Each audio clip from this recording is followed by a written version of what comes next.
Alright, it's your boy J Pillar Bay tapping back in. Gonna read something a little more recent from this guy, Joseph P. Widney. His book is called Race Life of the Aryan Races.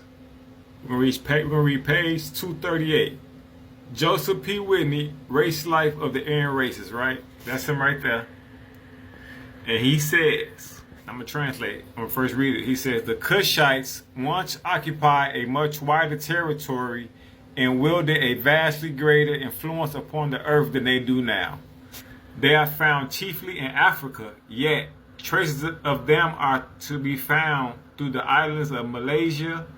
Remnants, no doubt of that, are numerous Cushite population which seems to have occupied tropical Asia before the days of the Mongols and Brahminic Aryan.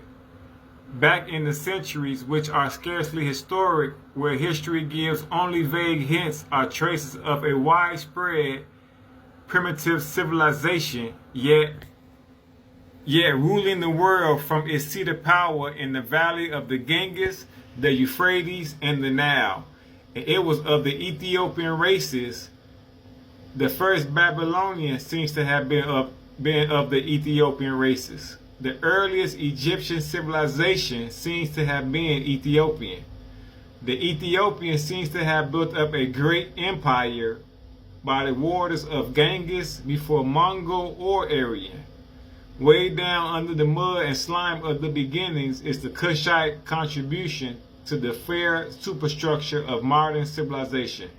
Joseph P. Widney. This is more recent, maybe late 18, early 1900s. I'm gonna find out for you, but you can also check yourself. So let's translate that. To modern terms, he say the Africans. The Cushite mean African, right? Cush reading the Bible. The Africans once occupied a much wider territory and wielded a vastly greater influence upon the earth than they do now. So he's saying, hey, these people who we call Negroes once had a great influence on the earth. They are found chiefly in Africa, yet traces of them can be found in the islands of Malaysia. Remnants, no doubt of that. More numerous African populations which seems to have occupied tropical Asia before the days of the Mongol and the Brahminic Aryan. So he's talking about the lighter Asians and the lighter European, right? Back in the centuries which are scarcely historic, where history gives only vague hints, are traces of a widespread primitive civilization, yet ruling the world from its seat of power in the valley of the Ganges. This is in India, but that's also Asia. The Euphrates, this is all Asia, and the Nile. The Nile is Africa.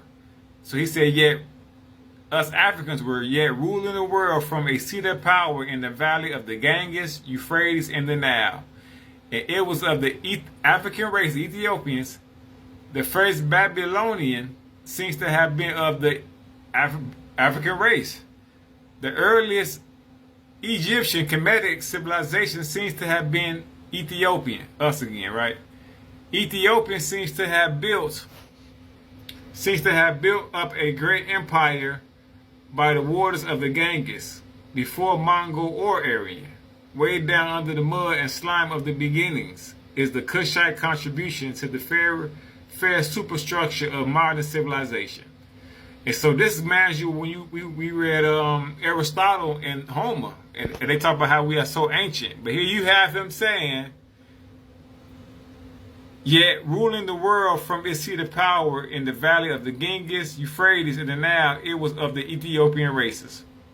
And he also said, before enslavement, the Africans seemed to occupy a much wider territory and wielded a vastly greater influence upon the earth than they do now. So it just show you how in school, and look, he even said the earliest Egyptian civilization seems to have been Ethiopian.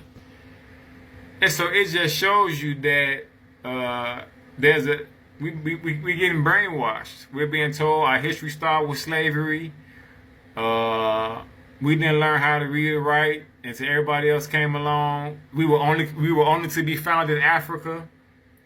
They only went to Africa. So when people talk about a slave trade, They only make it like we were just in Africa. They never try to tell you about how we were in Europe, Asia, America, and Australia at the same time when the slave trade was going on. Also, it was a European slave trade. That's not also being taught to us. But as you can see, it's not a myth. Everybody knows but us. He said, the Africans once occupied a much wider territory and wielded a vastly greater influence upon the earth than we do now. They are chiefly found in Africa, yet traces of them are found through the islands of Malaysia. More numerous African populations seem to have occupied the tropical Asia before the days of the Mongols and the Brahmic, back in centuries. Where history is only vague are traces of a widespread primitive civilization. Primitive means first. Yet ruling the world, I don't want to say it means first, but we're going to talk about that, but we know what he means. Yet ruling the world from its seat of power in the valley of the Ganges, Euphrates, and the Nile. And it was of the Ethiopian race. So it just shows you, also when they talk about, oh, we have fear, it's real. When you're reading and when you are a racist European, I don't know if this guy racist. I think he's just somebody that was trying to learn history. But when you like a racist European, you trying to study who you enslaved and you reading stuff, yet ruling the world from this seat of power in the valley, man, them people might wake up one day and rule again.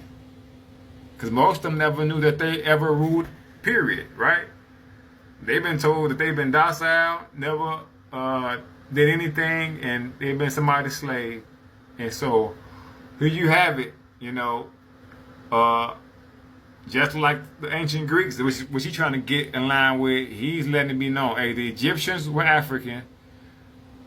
These black folks ruled the world from their seat of power in the valley of the Ganges, Euphrates, and Nile, right? We know we Moors and Ethiopians, but I just wanted to, for modern terms, for somebody that probably like, what that do mean? He said, yeah, ruling the world from its seat of power. Oh, let me turn that back on for you.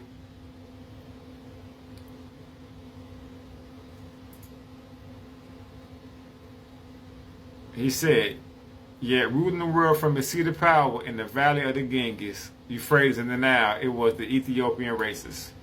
And so how can someone rule the world if their history started with slavery? So somebody's lying. If he's saying we rule the world, but in school we've been taught history started with slavery, somebody is hustling us. So it's your boy J Pella. I love y'all. Shem Hotep. Shalom. Hasta la vista. I'll talk to y'all soon. Peace.